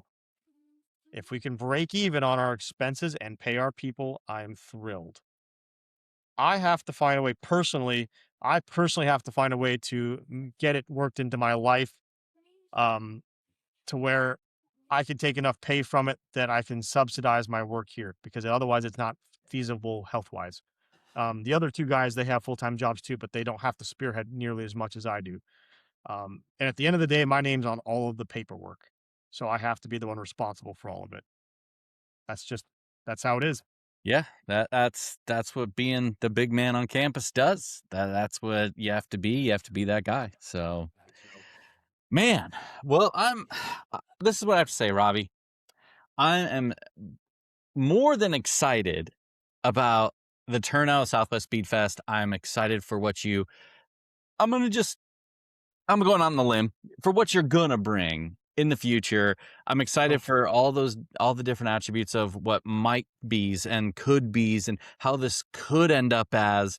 So I'm really, really excited to see what this falls into. And I'm excited to see what kind of people you attract and bring to the organization and see how they can flourish within the organization. That'll be probably one of the bigger things that will be the most intriguing to me. That'll be the Obviously, big change. what's that? That'll be the big change is who shows up next year, who shows up to play next year on the staff side and sees what we see. That'll be the big change. I already heard I have 2 announcers, so that's pretty solid. I just got to find. That's And plus 2. right. We're on That's up, right. upward. You're on upward trajectories. Two. So at the end of the day, I'm just excited to see like where this is going to go. I always love seeing like how these things can flourish and grow and be bigger and better every year. If you're on the right track, man. I think so. Do you have anything else? I mean, just throwing it out there. Any bombshells? Any other interesting factoids you want to throw at us before was we the end tell-all, this? man. This was the tell-all. You guys got it. And I'm not doing it for anybody else, so they can all sound clip your podcast, I guess, if they want. That's the only way they're getting it. The I have not exclusive. put that. Yeah, that's exclusive, man. I don't have the energy to do that. I want to be asleep, man. I'm turning 41 in like a week. I'm out. I'm done. 42 is rough, bro. Doesn't get better. You're saying this? It's not. It's not getting better. Oh god. Oh god. They say it's all downhill from here, but I thought that meant it's easier. You rolling downhill is easier than rolling uphill. No, it's going downhill. It's all you're just downhill. That's Crap. Yeah. Well, Ravi, yeah, go ahead. I was gonna say, how can people keep up with what's going on, and what are the socials that people can follow to see what's going on with Southwest Speed Fest, and look for any other major, bombs coming out, news articles, as well as where can people anxiously await confirmation of 2027 Southwest Speed Fest? So, if anything is posted about it, which there probably won't be, because I'm not going to say anything until I know for sure of anything, it will be on our Instagram, which is Southwest Speed Festival. We also do post everything on Facebook as well. Um, I would say that the best thing I could ask for anybody who's watching is just go follow us just for the sake of helping us with metrics, but also if you're actually interested in what we're doing, that means a ton to us. Just following our path and seeing, and then your input is always a value. We love having people's input. We've changed so many things leading up to version 2 here because of people's input in the community that we just made little tiny tweaks as along the way just to optimize. And oh, that's a great idea. That's a great idea. So I would love it if people stay connected with it. We don't want to be an organization that's distant. We want to be very present in our community and very available to our community to make positive changes in our community. That is huge to us, and extremely valuable to us to be deep in our community and not a face that you can't attain or see. Like anybody sees me, man, they should just come up and say hi. I'll take 5 seconds for you. I will be panting and out of air, but I will say hello. I want to see all these folks there, man. I want to see the Southwest region keep growing. Southwest has been dead for a long, long time. With the exception of a couple events up in California occasionally, we haven't had anything in Arizona, SoCal, or Nevada, or Utah, or Texas, New Mexico. We got nothing. So we've got something now, and I think if we just keep throwing some fuel on it, it's just gonna keep just taking off. Cultivate. Cultivate it out. Yeah. Yep. So Well, I think that's how I'd like to pitch it to anybody watching is just get involved with us. If you think you can help, let us know. We're interested. Absolutely. Well, I know from us, we're excited, and we want to say congratulations. Obviously, Thank you. from year 1 to year 2, that was a big step. We saw a lot of great improvements. We're excited, hopefully, for the same thing from year 2 to year 3. I think that, right, if you can put on the same thing that you did this year with some slight improvements, so that is going to be another solid, successful year if you guys decide to go down that route, and if you guys decide that it will be worth your time, which from us, from the community standpoint, right, we're always interested in having more great events being put on. Not just more events, not just quantity, but quality, and I know that that's what you're all about. Yeah, we're definitely shooting for high quality. You guys will know by the end of April what we're doing. If we're doing it, registration will be open in August, 100%. Hell yeah! There's your two goal marks there. If you Yeah. haven't heard from me by April, just don't try to find me. But I'll definitely make sure that if we plan on doing it, it'll be this last one we announced in January, so we announced it already. Sure. So this one, the 3 guys, us 3 amigos, we haven't even sat down and talked about it. Actually, Chris was who I was talking with when you called up on, or when I jumped in, Mark, and that was the first time we've talked in 3 weeks. Because we just had to slot back into our regular lives. Yeah. So get back a lot to catch up on. into real deal. Yeah. So we got that on our menu to get caught up on. And once that occurs, I already know Avery said we're already doing it. I'm like, what do you mean we're already doing it, man? Hey, who else is sliding their card? Is it just me, or we all? Is it we now? Are we doing it? Okay. Realistically, this one I might be one of the ones where I actually look at taking out some equity or something like that, and trying to actually not have to be so reactive financially. That's been my biggest thing is I have to pretend like I'm not going to make any money when I make any financial decision, which is very stressful because that can hurt you just as easily as it can save you. Yeah. So this last event was the litmus test. Was year 1 an anomaly? I don't think so. It looks like I forgot one tiny detail. You guys are going to love this. So year 1 we thought was an anomaly only because there was another large drift event happening at Firebird, which is in Phoenix, right? It's in town. It's where a modified tuner shootout used to be. Firebird, yeah. Wild Horse Pass Firebird. So they had a drift and drag event. So we're like, man, that's going to just nuke any potential sales, right? So we're out there. We're at the track. We got 400 or 500 people in the gates. Like, all right, cool. That's pretty cool. We did good. Solid day. We're doing all right. And all of a sudden, about 8 o'clock, people start coming in droves. We had to make another parking lot. It was insane. And we found out that the very first run of the drifters that night, somebody hit the power pole and took out all the power for the facility. Oh my God. So that's why we were really nervous about year 2, because we didn't know how much of that was only because of that event, or because of that event, did people come out and see our event and now they're coming back to year 2? And we still don't know which way that worked. Sure. But based on the sales from this year, and this year we also had another event the same night at the same location, and we still sold more tickets, and they didn't hit a light pole this time. Don't be that guy. Don't be going around hitting Well, light poles. so there's the litmus test. I think that at least that anxiety level is now tapered out, that we're not just an anomaly, and we have created something that people want. That's awesome. That's awesome. Well, All right. if you're listening to this podcast, go check out Southwest Speed Fest. Follow them on their socials. Let them know that you're interested. Give them support. We like to support the organizations that are supporting us as drivers, that are supporting the time attack community. That is one of the best ways.